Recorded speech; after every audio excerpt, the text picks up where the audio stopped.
So welcome everybody. I'm Kobe. I'm from Israel.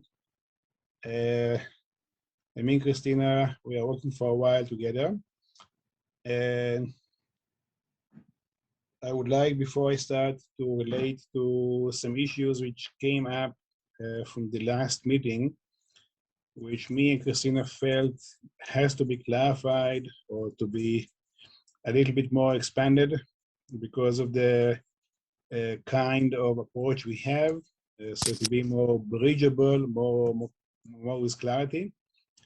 Basically, we are the teaching of the 12 stage of life as it is taught by the ancient teachings of which coming from India, China, and Kabbalah, Judaism.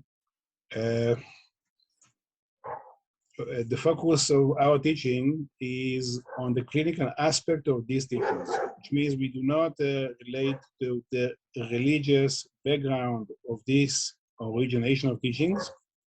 We relate to what is the meaning of the clinical aspect of this teaching, which means we relate to a clinical manifestation of how to put in usage ideas which are very, very ancient, coming from a very, very ancient sources. Many thousands of years ago. Some cultures, the clinical aspect is still alive. Some aspects are not. Gradually, during the years, we revived the unliving teachings and we put them into practice.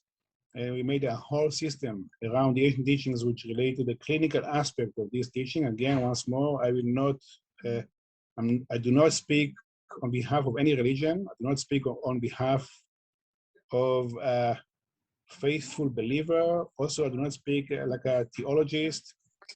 I speak from the point of view of a physician, clinics, the one who see human obstruction, human challenges, human difficulty, and how to relate to it and how to resolve it.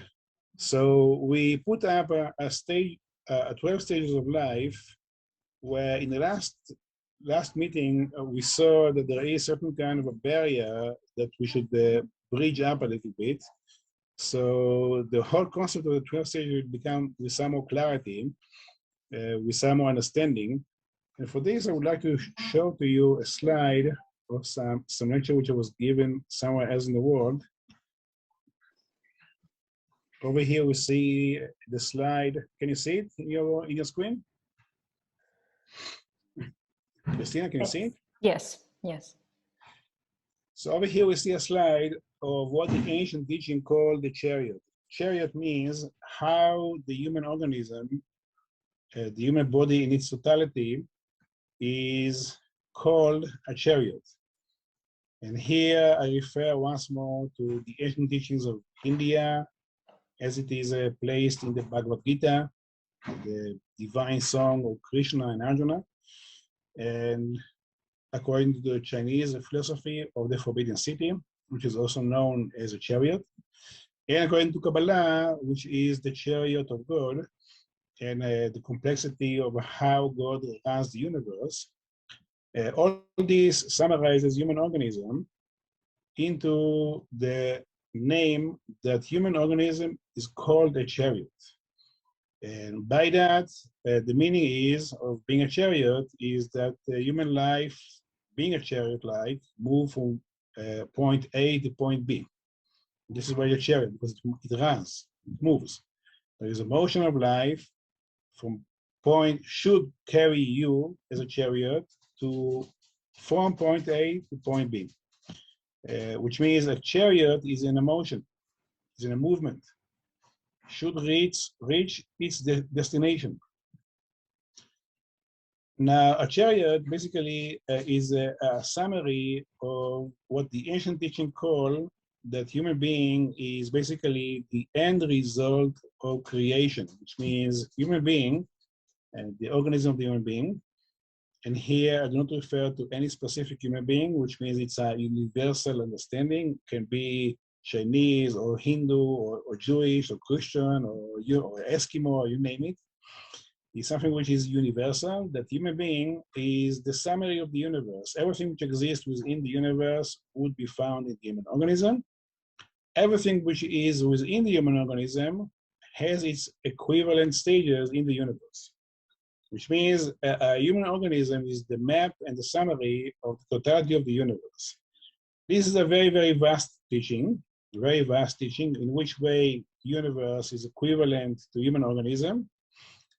Of course, we can do that one day, but this is not right now our aim. Our aim at the moment is to understand clinics because of this understanding. If human being is a summary of the whole universe, what does it mean? For the point of view of diseases, emotional difficulties, and life challenges. The main point is that the existential phenomena of human life should be, as a chariot life, should move from stage 1 to stage 2 to stage 3, and it has a destination behind it. It has a causation, it has a purpose, it has a destiny to reach, and the 12 cycle stages basically are junctions that shows where is the possibility to see symptoms of the physical body, that through the physical body symptoms, we will know where is the obstruction, where is the difficulty. And by that, after we know where is the obstruction, we will know what it means and how to relate to it, which means how to relate to the core essence, to the basic idea of why there is a symptom, what the symptom comes to represent, what it shows about the obstruction which exists, and therefore how to relieve it, how to basically cure it. So here we see that the human organism, by the chair of understanding, has 4 layers. The first one is what we call the chariot, which is also the physical body. The physical body in all its aspects, the physical appearance, what we see. It's the end result of the human chariot, which is also equivalent to, as we see here, the picture to the chariot itself. And then the next layer in the chariot is the horses, which are equivalent to the emotional dynamic, sensations, what we feel as a sensation of the physical body, as well as what we feel as emotions. Then the third layer is the brain and nervous system, what we call the rider of the horse. As we see here in this picture, we see that the horses are held by the rider. The rider is equivalent to the brain and the nervous system. And the rider is what we call the mind. The rider is the navigator of the chariot. But inside the chariot itself, we see here what they call in the ancient teaching the master. And the master, which is in the chariot, it's the hidden part of human existence, which from the point of view of how human body is constructed is in the heart and in the blood vessels, which means the blood and the blood vessels, artery and veins, and mainly the heart is the most deep layer of human organism. Over here we have a very deep debate between conventional medicine and anatomy as opposed to ancient teachings. Ancient teaching says that the heart is the center of the individual. The heart is where the somatization of the most deep aspect of what is human being, which is what we call the master. Master means God flavor or God ingredients or God footprints, which is also a part of the summary of the totality of the universe within the human organism, which means in the heart there is the footprints of the individuality, which is the potential of the highest spiritual aspect of the person, which is hidden within the chariot or within the heart. That means that basically any heart problem is an indication of the somatization of the vocabulary of the master. Over here we see a whole scheme of what is the human being in its totality. Again, once more, we have body, we have emotions, we have mind, and then we have what we call the master, which is once more the hidden part of the deepest layer of the cognition of human being, which is in the heart, once more. The mind is in the brain, and the horses are all over because they're related to sensations, and the body later on is the summary of the totality of what is a human being. So this is a very, very short version. What I said so far is the very, very short version of a very deep teachings. Keep it in mind, this understanding.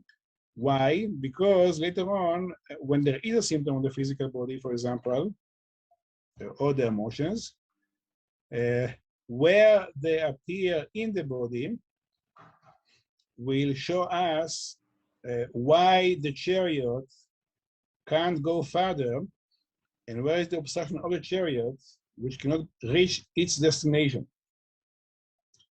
So the location and the kind of pathology which will be existed in the physical body, later on we discuss more in depth the pathology and what they represent, will show us where is the obstruction of the whole chariot and what is the meaning, what they come to represent, what they reflect about the person.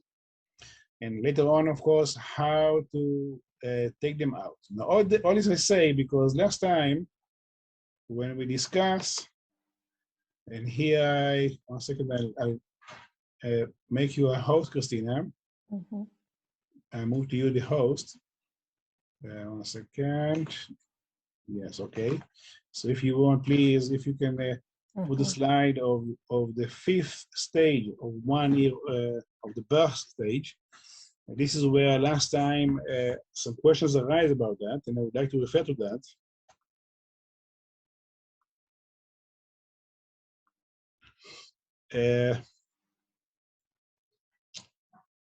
which is very, very interesting.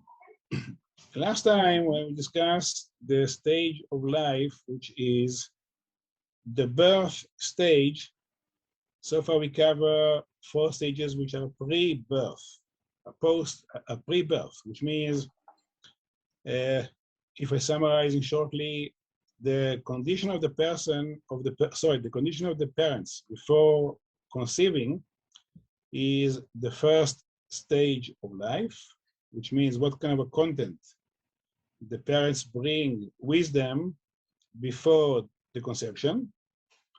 Then the second stage in life is the time of conception, the condition of the parents when they conceive, and in which way it was done. That's what we discussed already. Then we have the pregnancy, who is the third stage. Everything which the mother feels or going through is a stage which produces a great impact on the human organism. Also, we describe in this stage that we have all the ways and means on how to relate it clinically, and what are the clinical signs that there is an obstruction in the person's life when he is adult as a result of what the mother went through when she was burying the baby in the uterus. There are very specific symptoms that we can trace, emotional or physical problems, which can manifest at the age of 16, 30, 40, and 50 as a result of some emotional or physical imbalance when the mother that the mother went through when the baby was still in conception. Then we have the 4th stage, which is the delivery itself, which is very, very important junction in human life as the baby switches from the uterus into the outside world. And then last time we discussed 2 stages, which is the first year after birth and the 6th stage, which is the early childhood, which is around approximately 1 year to 6. Now, the main point which I made last time about this stage that you see right now in the screen, 1 to 6 years old, is that the main evolutionary aspect which occur in this stage is the capacity of the child to determine himself as different than the others, which means the capacity of the child to feel himself as a self. In other words, the stage in life in which the baby or the young child can say me. I was saying last time that this is a revolution that if I could show to you in a screen the or to find ways how to reconnect to you once more, to the revolutionary surprise when you originally came to the realization that you are not, that me, for example, is not Christina. Yes, me and Christina, there is some differentiation, but to realize that I'm not her and I'm not anybody else, there is certain kind of individuality which I'm not anybody else a part of me, is a great revelation, which occur at the age of 1, 2, 3, should occur naturally. And I was saying that this is a revelation, which basically I would say is one of the most important things in life. To realize that you're in the to realize that you are a unique individual, that there is a capacity in your cognition to determine yourself as not the other. This kind of stage is so important, in which the physical body responds to it in many symptoms, that through the symptoms, through the adjustment of the physical organism to this kind of new revelation, we know the quality of the self which starts to arise in the person. Then I was saying last time another point, which everything which I will say so far is basically an introduction to this point, because there is a possibility to misunderstand what I was saying last time, is that from birth to 1 year old, we see an organism, we see a young baby. Can you please, Christina, shift to the fifth stage? In this stage, when the baby is just a baby, what we see here is, as I was showing to you in the Chariot diagram, we see here what we call the master, which means the string of existence, who is the deepest layer in the human soul, the deepest layer in the cognition of the person, which is still unevolved, the human skill how to communicate itself.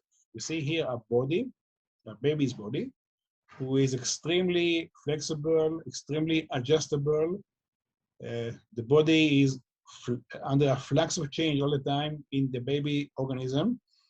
The main point about baby organism is the capacity to adjust itself to the environment. And the main point about the immune system in this stage is how to be able to find flexibility, changeability, and adaptability to a new environment. So here we see an organism which is extremely adaptable, organism from the point of view of the physical structure. And we see two phenomena here. One, that the string of existence that we call the master, or what they call in the Far East Atman, in the yoga tradition, or the seed of Buddha, which is the same idea, or the spirit, or what I call in my own language, the string of existence, is there in a most exposed manner, and the body of the young baby needs to adjust to it and needs to find ways how to contain it in such a way that they can live together. As a result, baby's organism will evolve symptoms, which the symptoms has two purposes. One is to find itself in these environmental changes, which means in planet Earth.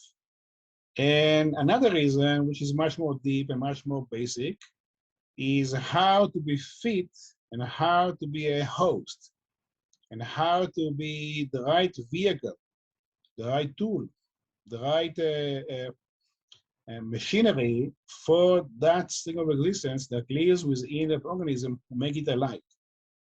And this is basically the main point which I wanted to emphasize from last time we met, is that at that age, before there is the capacity of the organism as it evolves to say me, myself, which is a great revelation. I'm not the other, I'm not the environment, I'm not the food which I'm eating, I'm not my mother or my father, I'm not the experiences which I had so far as a baby. is a great revelation.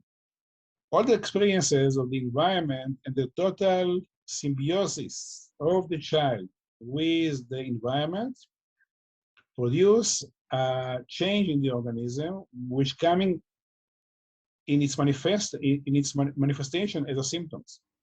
Can be a skin symptoms, which is very common. Can be gastric symptoms like vomiting, like gas, like either diarrhea, constipation, which is very common. It can be also sleep disturbances or some difficulty of clumsiness of the motoric motion. All these are symptoms which basically are there to show where is the obstruction of the organism to find itself in the environment, but most important, much more important, which is much more nearer to truth, is where is the difficulty? Where is the inborn difficulty of the baby's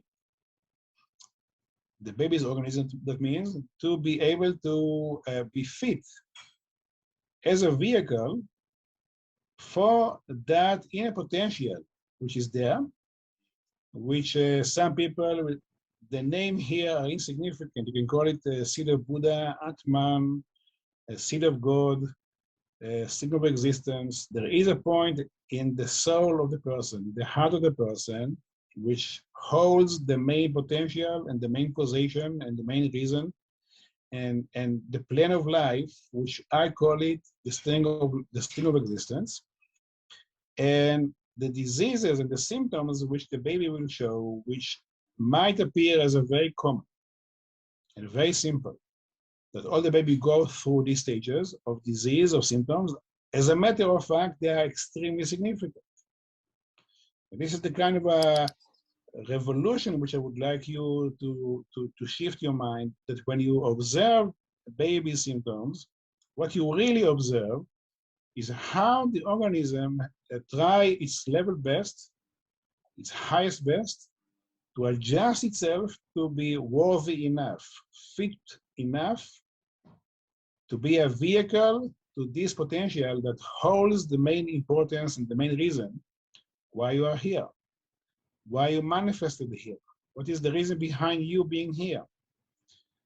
What is the causation, and also what is the destination? And the symptoms which the baby will have in this stage will give you a clue, the sphere, the territory of the quality of that sting of existence and why it is here and where is the obstruction of the body to be the kind of a vehicle for that string.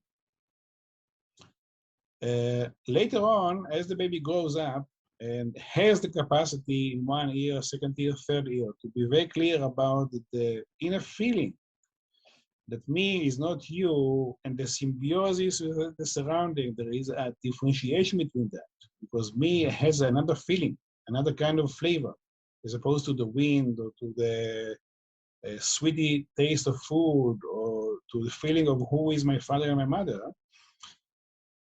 which the body will involve as a result another kind of syndromes or pathology, which will be the one who, through them, you will see where is the obstruction or the difficulty of the baby to gravitate the self, the sense of self, into the organism.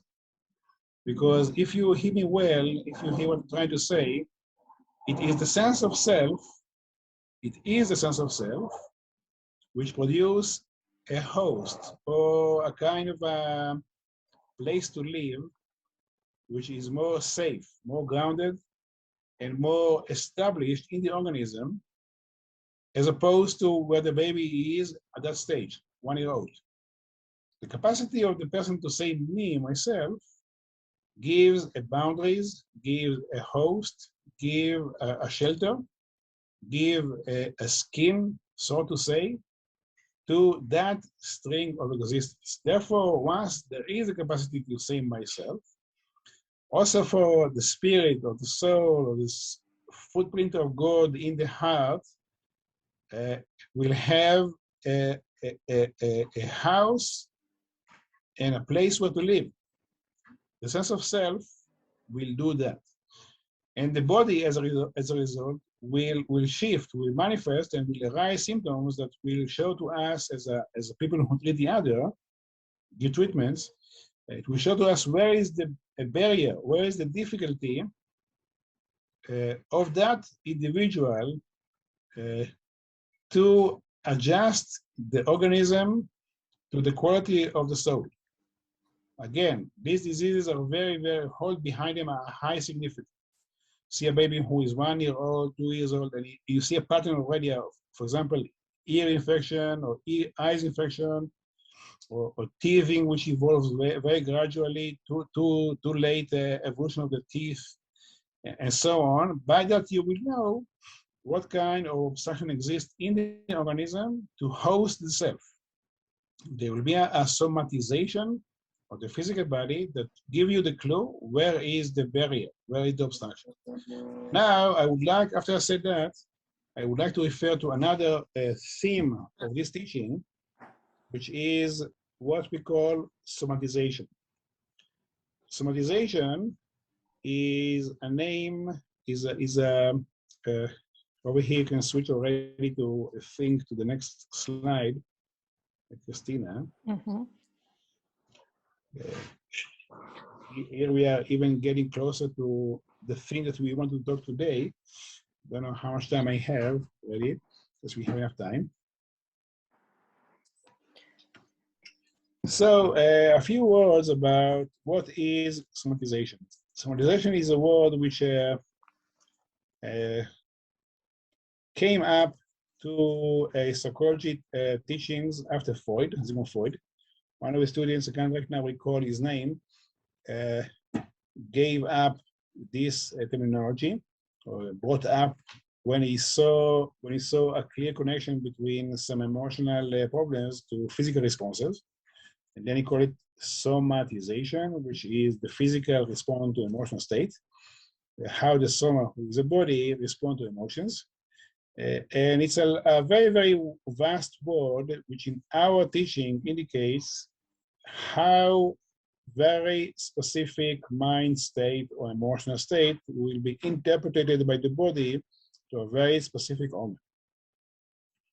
Which means it is not coincidental the somatization symptoms you have in your body. It's a whole language.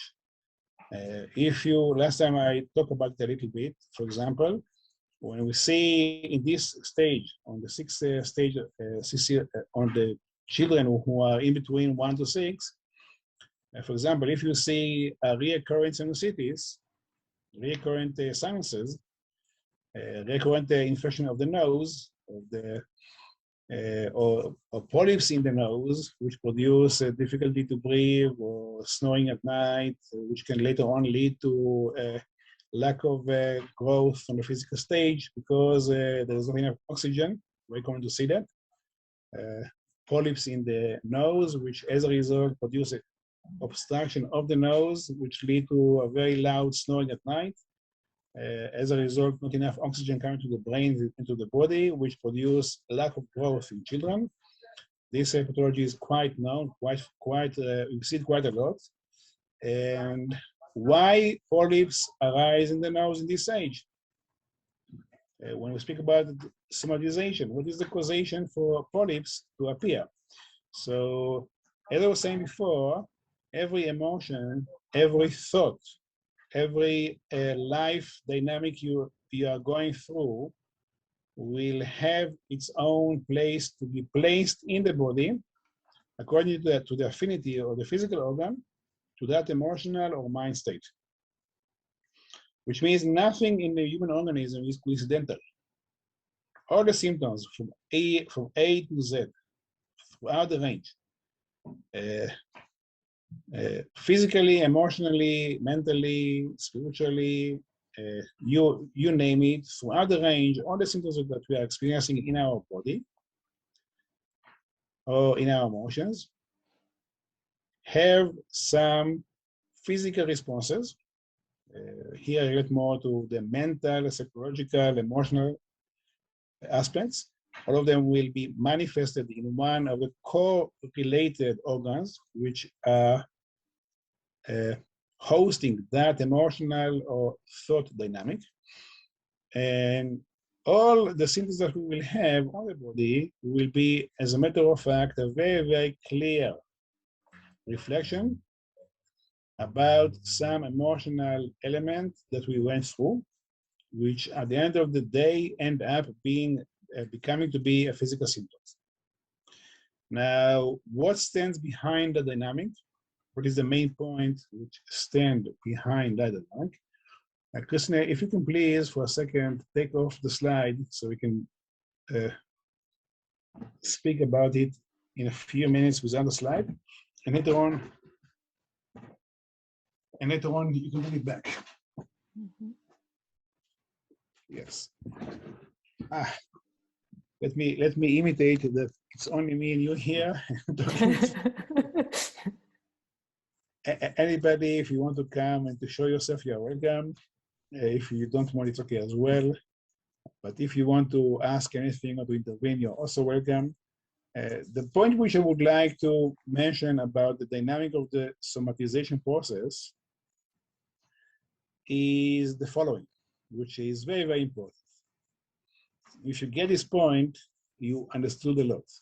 This is a point which is very, very, I would say, basic and also run throughout the whole teaching. Why there is, what is the causation of some emotional or mental state to transform itself into physical symptom? What is the point behind that dynamic? The main point behind that dynamic and the main causation reason behind that dynamic is that if you're going through some kind of an emotional challenge and you do not have the inner tools, the inner capacity to work it out, it overwhelms you. That overwhelming feeling, that lack of capacity to relate to some challenges will produce an obstruction which the organism cannot allow. Organism cannot allow the blockage of the emotions because the emotions cannot relate to some emotional dilemma or conflict. The brain, the mind, cannot cancel itself as a machinery of human organism because it cannot cope with some mental or thinking processes. Therefore, if the problem emotionally, mentally, or spiritually tending to be a problem which still you did not mature yet, still you did not grow with the right kind of tools to work them out, temporarily speaking, only temporarily, the totality of the organism will shift that dynamic into the correlated physical organ that hosts in the chariot, in the body, that kind of emotional or mind dynamic. Which means, if you hear what I'm trying to say, is whenever you feel something which you cannot relate to what you feel. For example, you felt betrayed by your loved one. You feel betrayed and you feel offended and you feel that the sorrow, the grief, and you feel that you cannot conceive. It's inconceivable situation that the person who I love the most betrayed me. It's a situation which emotionally and also the very concept is ungraspable. It's impossible to grasp it. As a result, because you cannot relate to it and because it's overwhelmed, shocking experience, it will transform into a physical symptoms, which can be, it depends on your organism, but it can be like a throat infection, can be palpitations, can be pressure of the chest, can be asthma, can be sciatic nerve pain, and this situation will be right now a somatization process that shows the kind of unconscious dynamic you have. Once you evolve, let me repeat this sentence. All physical symptoms, what they are as a matter of fact, is our unconscious. Because all the emotional and mind situation which transform into the physical body, transform into physical symptoms, because I can't relate to them, which means they are held by the physical symptom temporarily until I will be mature enough or stable enough to once more relate to them, which means all the physical symptoms we have are our unconscious, all the unresolved emotional issues we carry in our life, which we do not still have the capacity to relate to them. And because of lack of capacity to relate, they will transform into a somatic symptoms, physical symptoms, which will tend to be a kind of an accumulations of some emotional and all sorts of life dynamic challenges, which they are what we call in our teaching the unconscious, which means human beings doesn't have conscious, semi-conscious, unconscious. You simply have body and mind, and that's it. In between, you have other things like emotions, which are also mind aspects. Also, you have what we call energy. It can be prana or chi in the Far East, or vitality in homeopathy, vital force, which connects the body and the mind as one unit. But we do not have all the complexity as it is described in Western psychology, or have certain layers of the consciousness which has to do with the degree of awareness you have. Nothing at all. You simply have consciousness, and if consciousness cannot relate to your current challenge, it will turn into physical symptoms, which are tending to be the gathering of the issues which you cannot at the moment relate to. And that symptoms are the somatization aspect behind the emotional state. Where it appears in the body will show us very, very accurately the kind of unconscious you have.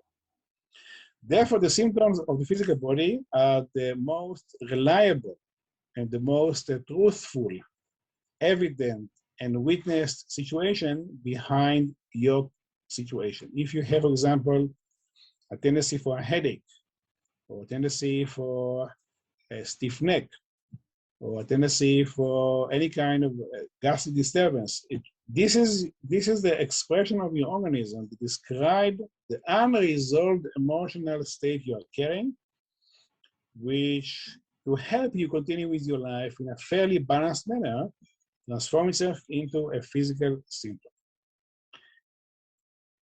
Now, is it clear so far?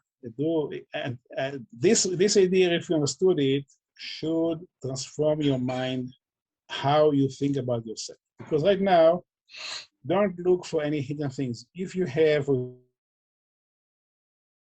example, a pain in your throat, a pain in your chest, a pain in your, I don't know, your anywhere in the body, your body speaks to you by telling you exactly, very, very precisely, very accurately, where is the challenge in your life, which at the moment you left it behind and you need some more time to mature to relate to it. So we know through the symptom and its location, where is your continuity? Where is the obstruction about your potential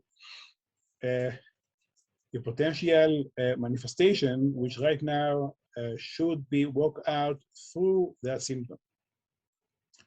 And that symptom is basically showing to us where is the barrier, where is the obstruction. So far, is it clear, and is there any question, or does anybody wants to I don't know, to maybe to ask or to argue or to respond to it before I continue any further? Because again, if you understood this idea, which is very, very basic, it's a concept which, for the one hand, is totally practical in our system. It's not an idea, it's not a philosophical idea. We mapped all the body that describe how to read the symptoms of the body and how to know through the picture of the symptomatology which you have on your body, all the emotional, mental, spiritual aspect in your being, which you will know intuitively, but not consciously. Why? Because your organism prefer to repress them to somatize them into physical symptoms in order to allow you some more time for maturity. So right now we know what we are dealing with. So this is a very, very deep concept, which is very, very precise. And so Lily has a question. Please, Lily, yes, go ahead. Yes, yeah, thank you. Great, very interesting discussion, very interesting topic. Just so you said, I wanna see if I understood you correctly. You said that the pain in a specific area in our body, or you know, a specific illness that we have, that shows what you said, what kind of unconscious we have. So what that means, like, is there like different types of subconscious or unconscious in our body or mind, or is it like, what did you mean by that? First of all, thank you very much for this question, Lily, because many times I say things which I know it, but I don't see that. Always when you speak about these issues, you don't know the subtleties and how they're going through. So thank you for asking this question. But basically, there is only two aspects in human organism. There is the consciousness and the body, and that's it. And all these all these stories about people who Dr. Jekyll and Mr. Hyde, they have two aspects in the personality which are can jump and can surprise the person. I don't believe in this. Also, for the clinical point, I don't believe in this. I'm say I don't believe. I do not refer to a belief that goes along with religion. From the clinical aspect, I don't see ever people who behave which they did not understood, they did not feel themselves behave in a way which surprises them. Some people, there will be an impulsive behavior, can be also a violent expression of behavior that will surprise the person by the intensity that he will feel himself. He will be surprised later on by the intensity of the wave of emotions which came out from his side. But nevertheless, the kind of flavor of the emotions which came from his side, he knows they are there. He knows there is anger. He knows there is frustration, which means you cannot say that there is a subconscious of the person. You can say that the person is always aware about the things which are there, but doesn't have the capacity how to navigate them correctly. It doesn't have the capacity how to communicate them correctly. When there is this kind of accumulation of emotions which are very difficult to communicate to others, the accumulation will become physical symptoms. And it's there to make sure that the person can continue to live his own life, balancedly speaking. So once the anger, frustration, or some inconvenient emotional stuff will somatize into, for example, a headache or sinuses or a polyp in the nose and so on, this symptom is there. This symptom is producing a physical aggregation, which behind what contains in that symptom is the unresolved emotions. You get a headache, which is because of anger. The headache stores the anger. You get sinuses, which is because of social lack of communication. The sinusitis stores in it the social difficulty of that individual. You get a case of a lower back pain because of some very basic finance fear. The lower back pain store in it the fear of finance, and so on like that, which means the unconsciousness of the person is learned. We learn about the kind of things which is stored in the unconscious level of the person through the physical symptoms, because they are the one that contains the causation of what gave them a rise. Fear, produce, for example, suffocation of breath. Suffocation of breath hold the fear. So through suffocation of breath, we know the kind of somatization exists in the physical body. The person knows that there is a fear, but he also knows he don't know how to relate to the fear and how to resolve it. This is why it becomes to be a physical symptom. So right now we have a person who knows there is a fear, but also knows he don't know how to relate to it. So right now, if he suffocation, right, the suffocation holds and contains the fear, which means the unconscious of the person is the physical symptoms which somatize from the emotion in the physical body. Which means we have two layers. We have the physical symptom that describe the non-resolved emotional aspect of the person. We call it, generally speaking, an unconscious condition. Why? Because it's there like a storage. It's there like a storehouse for the symptoms, which are waiting for us to grow mentally, spiritually. Later on, we also will see how the symptom itself on the physical level, again, throat pain, coronavirus, how all these symptoms basically also store in them the knowledge how to resolve. A part of being a very, very precise finger that pointing out where to look for, they also give the information, what is the thing that you should do in order to go further, in order to go higher, further, and to resolve that obstruction. So once more, the main concept is that we are always aware. You're also aware of the unresolved issues which are there.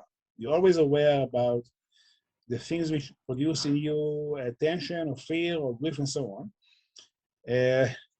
The main point about this awareness is this obstruction obstruction which you can overcome it or not? If you overcome it, you overcome it and it's okay. If you do not overcome it, it's tend to be a physical symptom, which you will be still aware of that difficulty, which is still conscious. However, it's somatized into physical symptom, which is tending to be the storehouse of the unconscious, the storehouse of the things which at the moment you prefer not to deal with. Therefore, again, once more, the physical symptom throughout the range is the layer in our being, which is the unconscious emotional pause situations, which are still there waiting for our evolution to be able to relate to them. I hope it's answering Lily, I'm not sure, but I hope it's maybe to some degree. Yes, it was, thank you. So I may jump in before we transition, and please, if you can think about some more questions if you have. Just to summarize, because I think it's really a lot of information. So like what Kobe just described, the background to this type of somatization process, right? Like what he said, the Chariot, perhaps you're more used to the vocabulary body, mind, like body, emotions, mind, and spirit, right? When we get born on birth, we go through a process of individualization, right? And this process that we go through life, that we become like what he refers as the string of life, right? Our authentic self. String of existence. Sorry, the string of existence. So why do I call it string of existence? Because sorry for intervening, Christina. Give me just 10 seconds. Why I call it string of existence? Because the master or the soul does not speak logically. It has another vocabulary. It's the vocabulary of a whisper, the vocabulary of a song, the vocabulary of an intuition, the vocabulary of voices which you know, but not always you can explain. And more you evolve spiritually, more the vocabulary of the soul, which is a music-like, which is a whisper-like, which is a tune-like, starts to become more and more with a logic, which is the result of the right kind of the work of the brain, who is the rider, the mind. But originally, the string of existence, which is the real touch of life and the real taste of life and the real causation of where wisdom and understanding arise later on, is existence. It's because of existence, because you are alive, because you have the capacity to say myself. And myself is not the logic. It's a sense of self which cannot be learned through the academic world.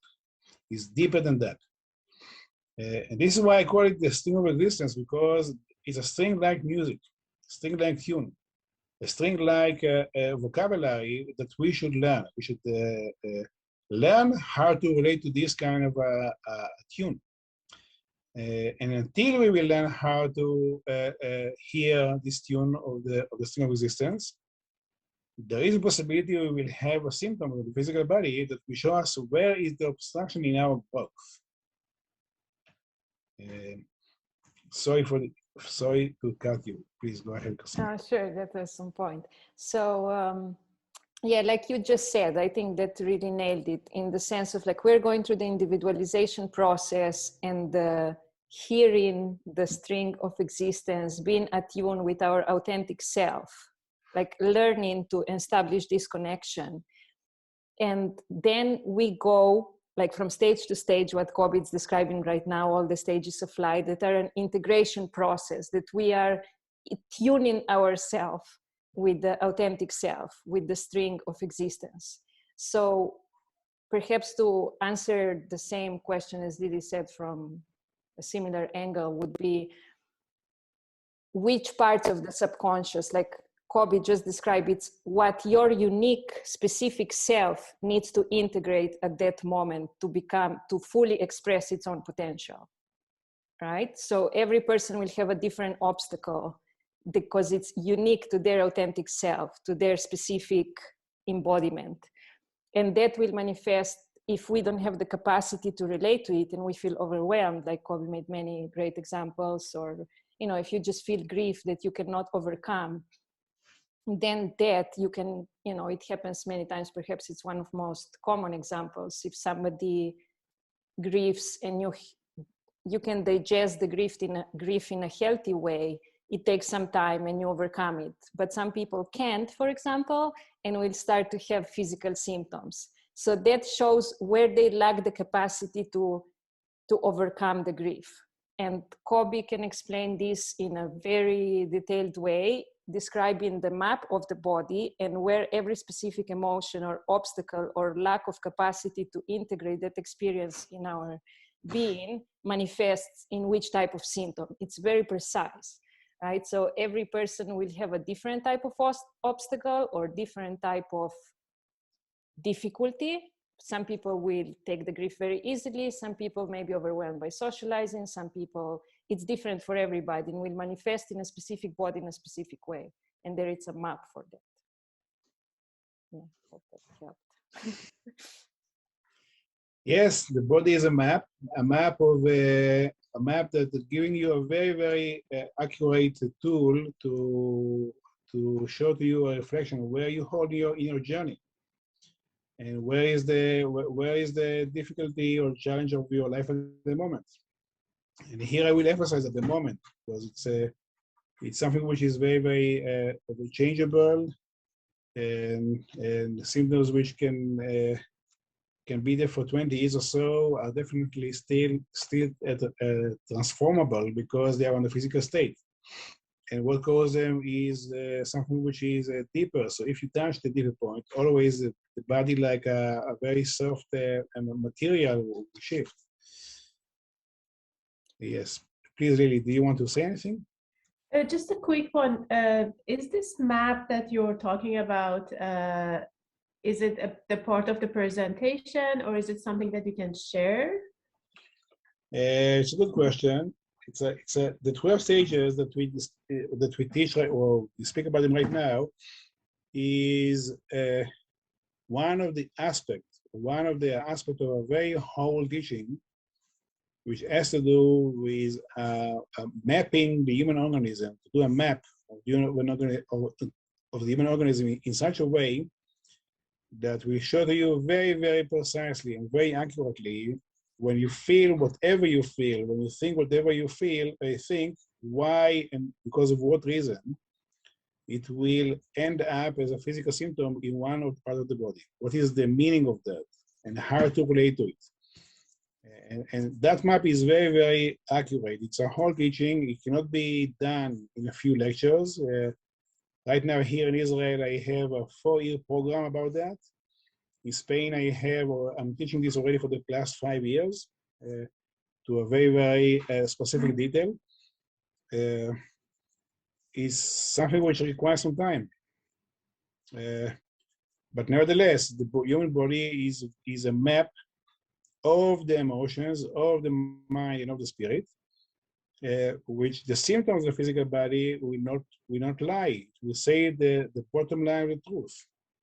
And the truth in such a way, which is, when I say truth, I do not refer to the truth of the universe. I refer to the truth of why you are where you are at the moment, and where is the obstruction of your string of existence which has to manifest. You see, you are here to, as a chariot-like, to move from point A to point B, and the motion of point A to point B is a part of your existential dynamic, which you cannot not have. If you will not have this, if you will, some people find ways how to, for example, people who are addicted, like alcohol, drugs, sex, gambling, is to take away, to push the mind away so the mind will not be consumed with this kind of existential vocabulary and tunes and words coming from inside, which are very, very disturbing. People will not want to hear it because there is some kind of adjustment which you will have to do in your life, which means some kind of emotional confrontations, which you will have to go through.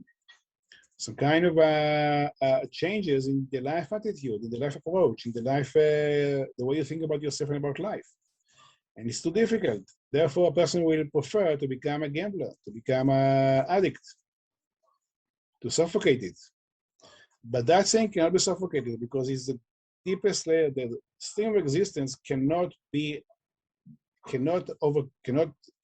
cannot not be.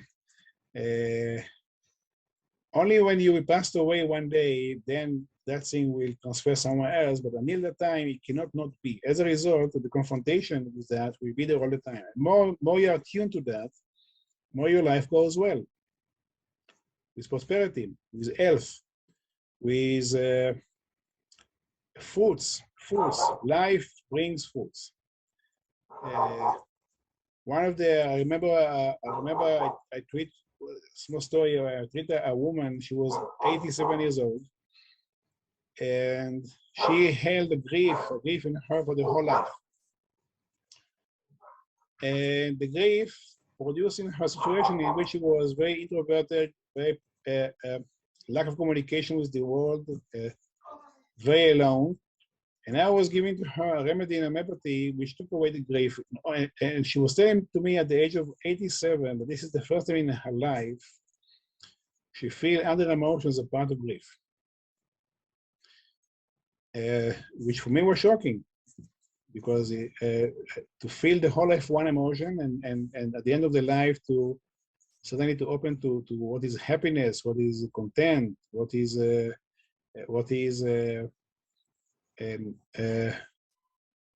pleasant feelings for the first time in their life. Soon after, she fell into another depression. Once she felt these positive emotions, that she realizes that the life that she could have had did not brought any fruits. You see, life, you're living your life, and your life should bring fruits, results. Why you are here should bring results. What is the state of existence which you have to go living through should bring results. The result of some kind of a life fruit, which is the correct way of life, will produce a fruit which is a part of you. You grow, you change, you shift. There is more wisdom, more understanding, more clarity, more qualities in you which evolved. As a result, there is fruits. And these fruits are very, very important. And there will be a symptoms in your body that's showing to you where the capacity to bear fruit in your life are also obstructed. And by the symptoms, we will know how to open up that kind of barrier so the fruits can come. And once more, the stream of existence cannot not be. Luckily so. And where was I? My string of thinking went lost. I see here there is Troy. Do you want to say anything? Please go ahead. Oh, hi. Thank you, Kobe. So I guess my question is, so if a child between the age of 1 and 6 experienced some kind of, I don't know, emotional trauma or anything like that, and that would lead, if it's not resolved, it will lead to some kind of physical symptoms later on in life. Absolutely. But just using me as an example, I have very little memory of what I experienced between age 1 and 6. So consciously, I don't recall what was happening. So if I'm, like hypothetically speaking, if I'm experiencing some physical symptoms, is it possible to just treat the physical symptoms and that will somehow resolve the past emotional challenges? Or you still have to somehow to bring those emotional challenges to the surface at the present time to resolve them? Like, can you just resolve everything just by curing the physical symptoms, or do you have to go back to the source of the problem, no matter how old you are? That's my question. It's a deep question. Thank you very much, Troy. You hit the point with this question. It's not so easy to open up the all angles of this question because it's very vast. Basically, the physical symptoms are the truth of the obstructions in your life right now. Therefore, they are telling the truth much more precisely than your capacity to speak it out by words.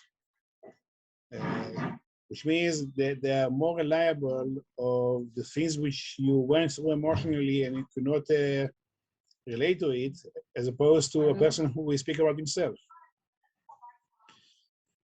Therefore, if you will be able to know how to relate to the symptom in the right way, which means how to relate to the element of emotional dynamic, which as a result, it was somatized into that emotional state, that's, sorry, a physical symptom, then you treat both the symptom and both its causation. And then what will happen then is an evolution which allows the person to evolve also the tools to bridge the gap and to relate to some very deep emotional states which are sitting there for a long time waiting. And as a result, if that thing will be done correctly, then you will have a jump in your stages of evolution, a jump in which things will become open up, which will resolve things which are very, very deep. Now, another aspect of this question is how to recognize through symptom some trauma or some emotional dynamic which you went through, for example, when you were a baby or when you were a child, which you as an adult cannot recall because you're too young, or the cognition aspect of the mind was not there, therefore memory is not there, therefore capacity to understand and recall life events when you are 1, 2, 3 years old are not there. Well, if you have, say, if you went through some kind of an emotional trauma or life events which produce in you a very deep imprint, which remain as a kind of producer obstruction in your life right now, it will have to manifest itself through a symptom. And the symptom has to arise at a time when it was occurring, that life incident. For example, I'll give you another example which I've seen. A young woman, she is 20 years old, and she have stomach disturbance from very early in childhood when she was 2. It's difficulty to trace exactly when it's began, but from her point of view, it's from the whole life. She have indigestive capacity to lack of capacity to digest, like nausea and vomiting, diarrhea, and so on, and many food allergies, which from her perspective began when she was a baby. She born with this tendency. Now, so the basic question is, when you're a baby, what happened? So what happened was that when she was 2 years old, the parent gave her for adoption, to be adopted by other family, which means because of some life circumstances, she had to be adopted by other family. And since that kind of life incident, the shock or the move from the biological parents to parents which took her as an orphan, since that time, the gastric disturbance began. So she cannot see the connection between being an orphan who was adopted and all the lack of rules and lack of knowing who are the real parents and to whom I'm belonging. Where is my house? Where is I belong to whom? To where? To which culture? To which? All these questions which are there are very deep. They relate to the very basic rules of the person. And she could not see and understand and connect the gastric and food allergy she had into the life incident of being basically left by the parents and adopted by other people.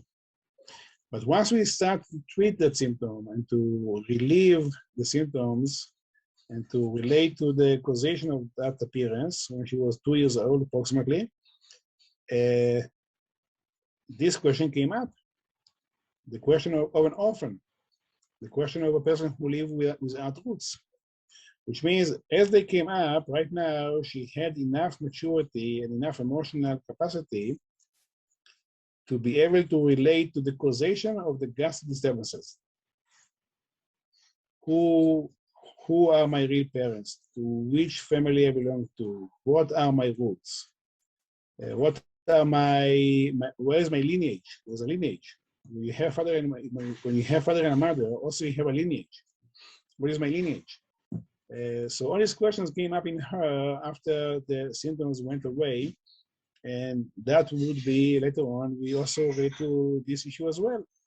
Also, once they came up, the continuity of the treatment was to relate to the deepest, to a deeper stage of a emotional sphere, which was there, hidden, somatized in the physical symptoms, and as they cured. And again, when I say cured, I refer to a recovery process which relates to the knowledge of what the symptoms carry behind it emotionally. Which also, I hope it's clear, Troy. If it's not clear, please, you're welcome to intervene anytime. Here, because me and Christina, basically, we have a frame of mind of a homeopath. So I'm not trying to push homeopathy by force at all, not at all, but this is the frame of our mind. The frame of mind we have as a therapist is more going towards homeopathy because this is what we are doing. So Kobe, sorry to interrupt. So just to summarize what you said. So by analyzing the physical symptoms of a person, you can analyze it and deduce what the original cause was. Like maybe, when the person was 5 years old and went through some kind of life event, like your example.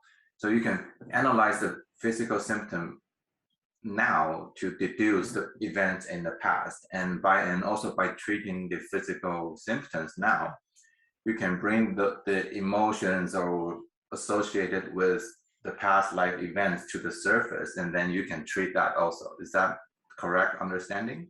Absolutely. If you understand the meaning of the physical symptom, which again is the truth of your current state, which is not a fixed truth, is where you are right now, will be very, very clearly be analyzed by the physical symptom you have.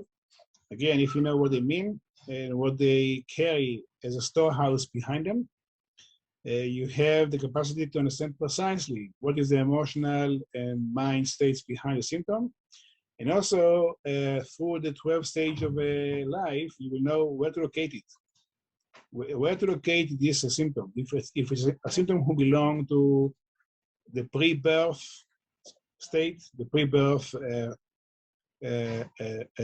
chapter of life, or is it a symptom who belong to the pregnancy state, or is it a symptom who belong to when you were a teenager? The symptom also will give you the clarity about which chapter of life it relates to, and what also it will give you some information about the causation, why, what happened at that time, which allowed that symptom to occur. Again, knowledge of the symptoms, what they mean, what they refer to, touches the very, very basic root of the causation. Therefore, the way it manifests, the way the symptom manifests in the physical body, giving you the all information to which part of life it relates to, which stage, what happened at that stage, what was the causation of the, why it has to be so, that manifests in this way. And also, what is the evolutionary purposes behind it? Because you suffer for 20 years of so-and-so, why you had to suffer all that? You might ask yourself, why, what is the reason for me to carry a symptom which is there for so long, and I suffer from this symptom for so-and-so many years, why do I have to bear this suffering for so long?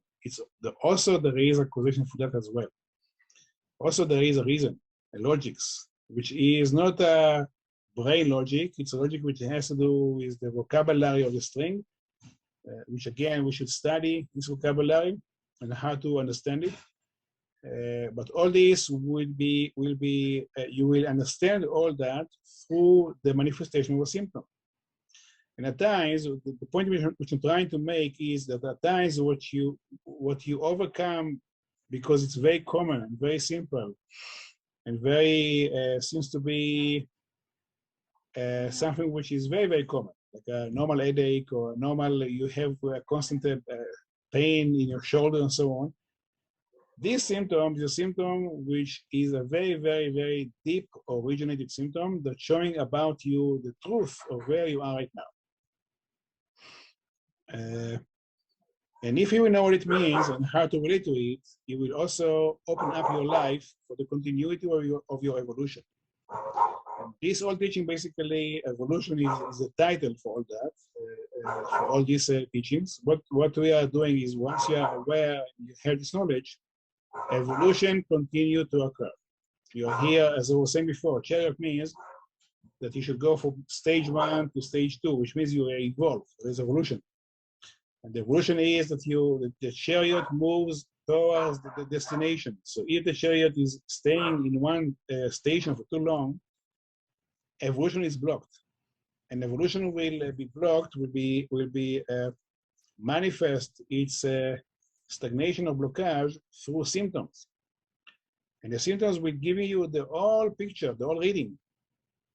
What is the causation for this stagnation? Because of what reason they occur? Also, once more, there is over here a very important ingredient, which I was saying before. You stagnated in your life for so-and-so years, and which produce new suffering on a physical state and emotional state. Why you have to suffer all that? Why you have to carry in your, as a suffering a way of life, or state of life, so many years of pain or emotional conflict or emotional some blockage, which is a suffering. What is the causation of all that?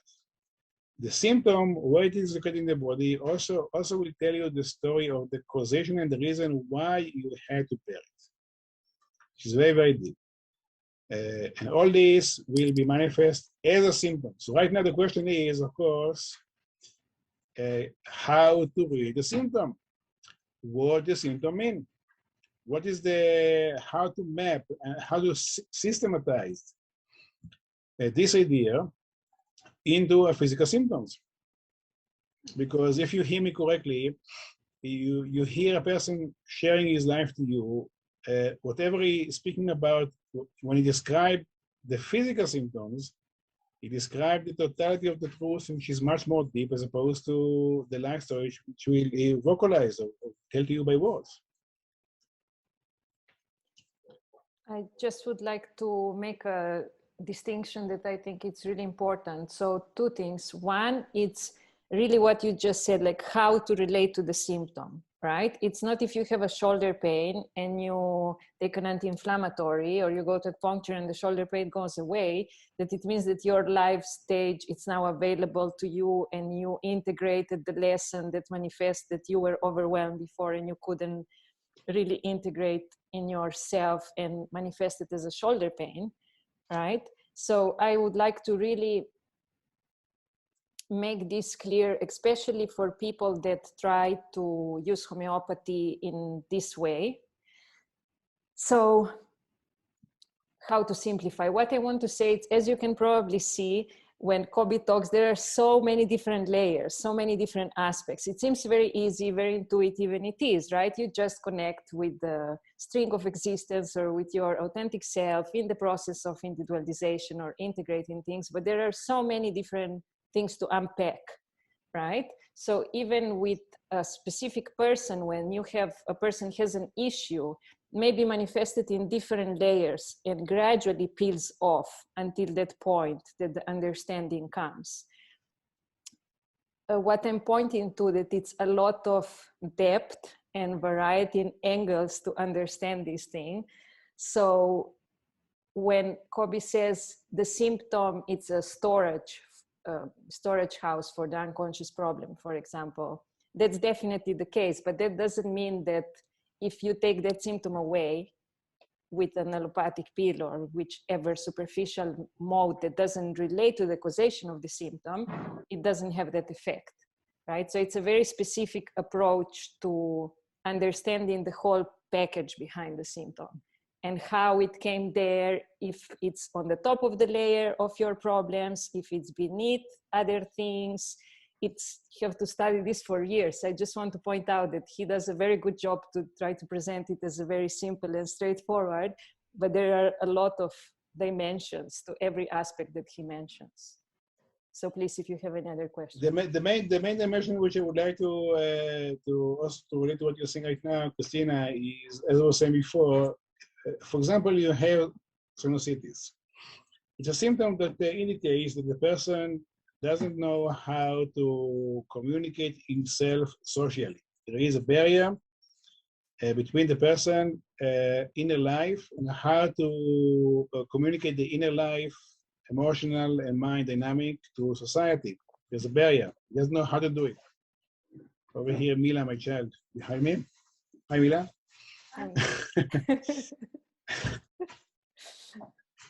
So, if you relate to the sinusitis with all sorts of treatment which does not take it into account, what is the causation, why the person cannot communicate the inner life to the outside world.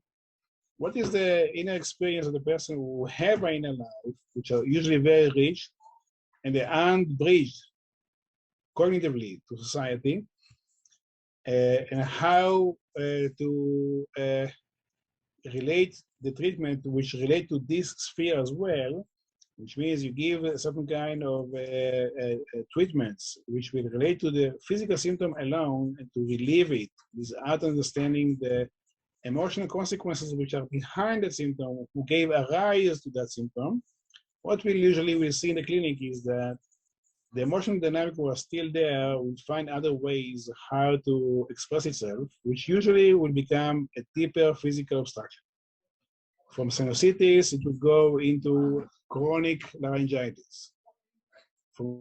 If you will take it away, it will go into pneumonia. If you will take it away, it will go into colitis or Crohn's disease. If you take it away, it will go into a very deep depression, where the whole life becoming stagnated. So like that, when you give treatment which does not take into consideration the life dynamic behind the symptom, that life dynamic will manifest itself in a deeper layer in the organism. So over here, we should have also a system that know how to practically give an answer to what we see in the symptoms. Yes, this is what you meant, Christina? Yes, it's exactly this. Just to open up a little bit, yes. The Yes, so logic. over here, when we said that, also we should take, again, what I was saying last time when we met, is that when we see symptoms in the firstborn child, in the first year of the child, and we give just a certain kind of a chemical medicine to take away some symptoms, we don't understand what we are doing. Because the symptoms are there in order to make the body a better vehicle for the strength of existence. So if you just take it away without this consideration, the body will become a vehicle who is less good in a way, with less quality in a way. Therefore, it will show later on more symptoms. What are the clinical, usually, well, it's a long discussion, but please go on. I didn't manage to this time to go into the 7th and 8th stages. And maybe next time we meet, we go directly to them. But nevertheless, we did right now some covering up of an angle of this teaching, which is very, very important. So later on, when we discuss childhood situations or teenager situations, which are becoming more close to us, to where we are right now, we understand what we're relating to, what they come to serve. What is the main, when you're a teenager and you have symptoms, when you're a teenager and you have emotional storms and emotional conflicts and emotional dynamic, what do they come to serve? What is the service of their appearance for the sake of evolution? Yes, I think that was really, really necessary. And I received some questions that mirror that this type of introduction was really necessary to map a little bit the depth of what we are talking about in the stages itself. And since we are running out of time, I would really like to summarize just this point that I think it's really important and connects so well with what you were just describing, that about taking homeopathic remedies. People got really excited in the previous lectures about the depth of action of homeopathy. And so they said they are taking different remedies because, you know, in Canada and in the States, they are sold in health food stores, right? Near your cereals, you just buy a homeopathic remedy. So I would just like to point out that homeopathy is very, very good and acts really deeply and can access traumatic experiences, you know, like chronic issues as sinusitis, migraines, etc. And people have good experiences by symptom relief, taking the remedy by themselves, but that's really not advisable, to not say dangerous, that actually it is. Because we do not relate, again, homeopathy can be prescribed in a deep way, like Kobe said, if you can and understand how to relate to the symptom, or can be prescribed as what we say in a symptomatical way, meaning relating just to taking away the current local pain without any knowledge how this affects the whole organism in the long term. So I think it's really important to make this distinction and understand that you need an extensive knowledge. Usually the training is 4 years of really hardcore studying to be able to prescribe it properly. And I was sorry that in the last lectures, they didn't come through clearly enough, that we do not suggest taking homeopathy by yourself, except for first aid cases. If you are trained in first aid homeopathy, that it's completely fine. But for chronic things, you need even a homeopath for their own chronic conditions or of their own family members, have to go to another homeopath because doesn't have enough clarity to see from the distance somebody that it's so close to him, because he has to relate to all the complexity of the person in all the different layers. So I think that's really, really important to, you know, put this point across, that can be used also in a suppressive way, not relating and opening up the potential to the person and the capacity to relate the challenge, but just take the symptom away. And since we are used to taking the symptom away, it's what we want, and that's the whole point. In the modern culture, may appear a little bit deceiving. Yeah.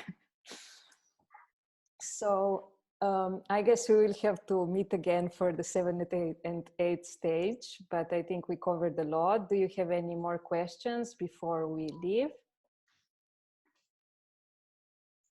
I just want to thank you both. That was a great session, a lot of great information, and yeah, very interesting. Thank you. Thanks for coming. Yeah, thank you very much. Yeah, and I agree. There's definitely a spiritual component, you know, as it relates to one's consciousness evolution. That's why, you know, some people carry certain conditions with them until a certain point when they become aware enough to realize, oh, there must be something else going on besides just the physical symptoms. So at that stage, then that person will try to resolve whatever is, and will assist in their evolution further. I think that's my understanding. Thank you for your time. You understand it very, very well. And the main point is that we trying to represent a healing practical system that takes into account all aspects of human existence. See? And this is the main point which I'm trying to emphasize, is that we bring out something which is, on the one hand, very, very practical. On the other hand, it covers behind that all possible angles of human existence. And we show the clinics behind the whole variety of the human experiences situations, from the highest to the lowest. Yeah. What is the highest? We should talk, of course. When I refer to the lowest is very easy to understand. A person who right now suffering from autoimmune condition, cancer in the background, also corona added into, and also he had depression. It's very low situation. But what is the highest? So when I say that, I refer to the capacity to see through the symptoms, also where you are in your journey, in your evolutionary stages, and how to relate to it. Yeah, thank you. Yes. So thank you very much, my friend, from all over the world, wherever you are. Good morning. Over here is already night. And I'll see you. Christina will arrange the next meeting. Yeah, thanks for coming, everybody. Take care until the next one.